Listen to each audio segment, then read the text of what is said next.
Look, ambiance. Hey guys, welcome to the Hannah Bunker Show. I have a very special story that I want to share with you guys today. It is very special to me, and maybe it will be special to you after I tell it, but maybe not because it's my story and not yours. Anyway, today I want to talk about the time that I met Carol Burnett. I'm in 5th grade. My best friend, Laura, her mom would take us to the local library. My favorite section in the library was the biography section. I'm in 5th grade and my favorite section was the biography section. What does that say about me? I read biographies about Samuel Goldwyn, Charles Lindbergh, Lucille Ball, obviously, Judy Garland, Frank Sinatra, Janis Joplin, Ginger Rogers, Fred Astaire. And I'm looking through the books on a trip, trying to figure out which biography I'm gonna read next. I see a picture of this woman that looked really familiar, so I was like, hey, there's a picture of her with Lucille Ball in this book.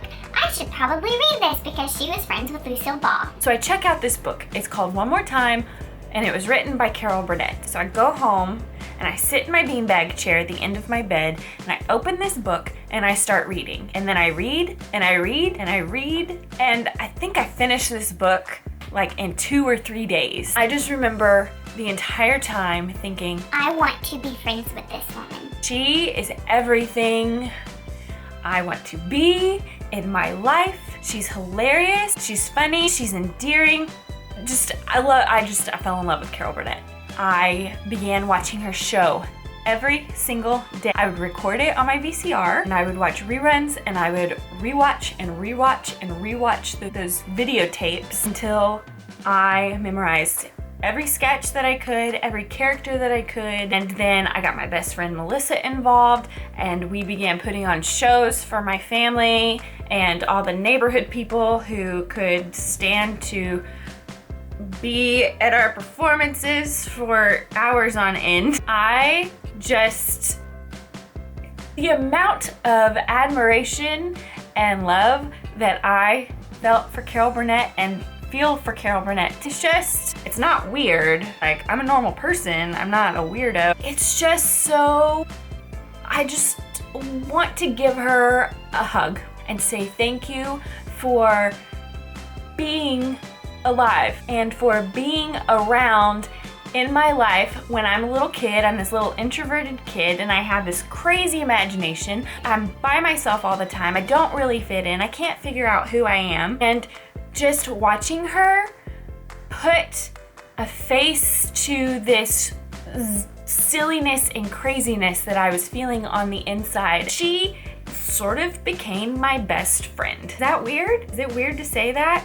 I don't know. So for my 10th birthday party, I had a vivid imagination, you guys. I had this idea that I should invite Carol Burnett to my birthday party because who wouldn't want to come to my birthday party? They used to have these books where you can write Stars fan mail. So I mailed off my birthday invitation to Carol Burnett, expecting that the day of my birthday, Carol Burnett was going to ring the doorbell and I would open the door and she would say, "Happy birthday, Hannah. Would you like to be on my show? And we can have fun, make believe, and play pretend and be characters together." I honestly thought that she was going to show up to my birthday party. So in preparation of her showing up to my birthday party, I drew her a picture. I'm going to see if I can find a picture of that picture. When she would show up to my birthday party, I was going to bestow her with this beautifully drawn picture that I made of her. But alas, Carol Burnett did not show up at my birthday party. That's okay. I shouldn't have expected her to. When I was 11, my granny got remarried to her high school sweetheart. His last name is Burnett. So guess what my little 11-year-old mind thought? That I was now going to be related to Carol Burnett. And I told everybody. My granny's getting married to someone whose last name is Burnett, who's related to Carol Burnett, and she is going to be my relative, and we're going to go to family reunions together. Finally, they had to say, Hannah, we are not related to Carol Burnett. We just have the same last name. You need to calm down. Flash forward, 2005. And she's doing a national tour where she answers audience questions, just like she did in her TV show all those years. Before every show, she would bump up the lights and take questions from the audience. Guess what? I found out that she was coming to Houston, Texas, and tears. I feel tears in my eyes. I just had a moment where I was flashing back to that day, and my eyes started filling with water. I'm good. I've calmed down.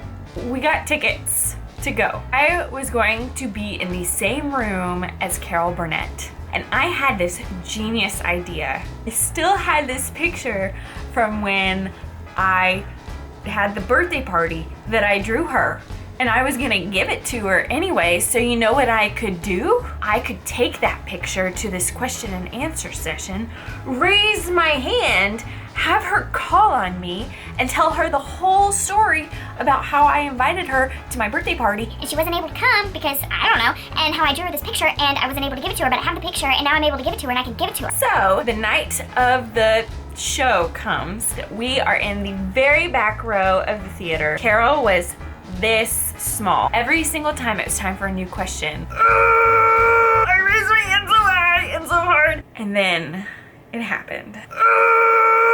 I raised my hand.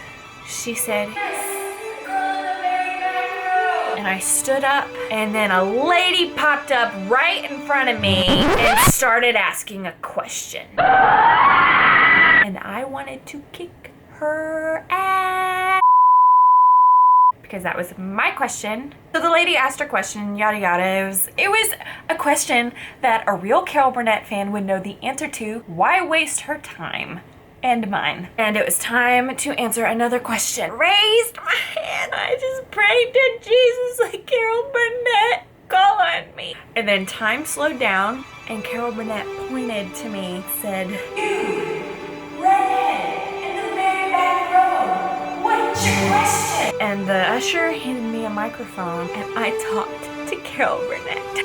I'm having another moment where I'm going back in time and getting lost in that moment. I need a moment. I had a whole monologue prepared. It was about 20 seconds, you know, just a quick elevator pitch, get in, get out. It was funny. I came prepared. The lady in front of me, she didn't come prepared. I said something like, "Hey Carol, I have been a fan of yours since I was in the womb. When I was 10 years old, I invited you to my birthday party. But I guess you had a previous engagement because you weren't there. For my birthday, I drew you a picture, and I've kept that picture all these years. And I would like to give it to you, finally, after all these years."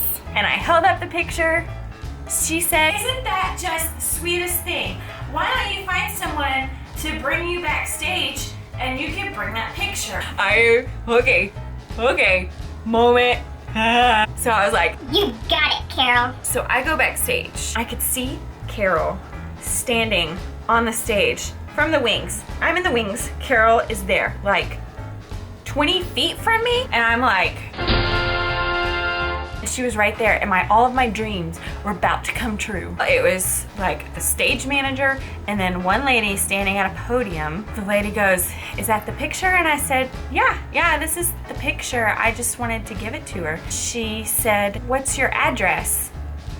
So I gave her my address and I handed her the picture, and she goes, "Okay, I'll have her autograph this and we'll mail it back to you." I didn't want it back. I really wanted to give it to her. So I was like, no, I really, genuinely, with all the love in my heart, I want to bestow this work that I have done and this gift to Carol. I want to give it to her. So I gave her my address, and she said, "Thank you so much," and turned back around to watch Carol. And I was like, "Is this it?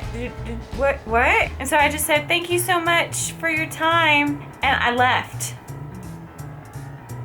I did not meet Carol Burnett. I talked to Carol Burnett from like 3 football fields away, and she was standing 20 feet from me, completely prepared for me to give her the picture that I drew her, but I didn't get to meet her, and I was devastated because I was so close yet so far away. Time goes on, yada yada yada, and then one day I go to the mailbox. There is a handwritten envelope with my name on it and Carol Burnett's name written on it. So I open the envelope, and inside is the sweetest handwritten note from Carol Burnett saying Thank you so much for my picture. something about it meaning so much, that she meant so much to me. I would read it to you, but you know what makes me want to die a little bit? In all of the moves that I've done throughout my life, I have somehow lost that thank you note. So I no longer have it to read to you. It's okay, because the special memory and the special note is in my heart. I will hold on to it and I will treasure it always as the time that I met Carol Burnett. What I want to do right now is to just say thank you, Carol Burnett, for you. That sounds so cheesy. You have provided myself and millions and maybe billions of people with so much joy in their life and laughter and love and humor. I just wanted to post it on the internet how much I appreciate you and how much that experience of you answering my question and taking my picture that I drew you, how much that meant to me. If I ever have the privilege of meeting you someday, I promise you I won't be weird, but I can't promise you I won't be awkward. I just promise I won't be weird. And I hope that that could happen someday, that I can meet you. We could, I don't know, sing together or bake cookies together or, okay, wait, I think I'm getting weird now. Okay, I'm gonna stop. So I guess to close out this video, the only appropriate thing to do would be to sing. I'm so glad we had this time together, just to have a laugh or sing a song. Seems we just get started, and before you know it, comes the time we have to say so long. Thanks so much for watching this video. I hope you really enjoyed this story. If you want to hear more fun stories like this, go ahead and give this video a thumbs up so I know that you liked it. And also don't forget to subscribe. I post videos every Monday and Friday, and we always have a lot of fun on my channel. And I hope that your life is going well, and if it's not, you should watch some Carol Burnett. That's the moral of this video. Thanks for watching. Bye!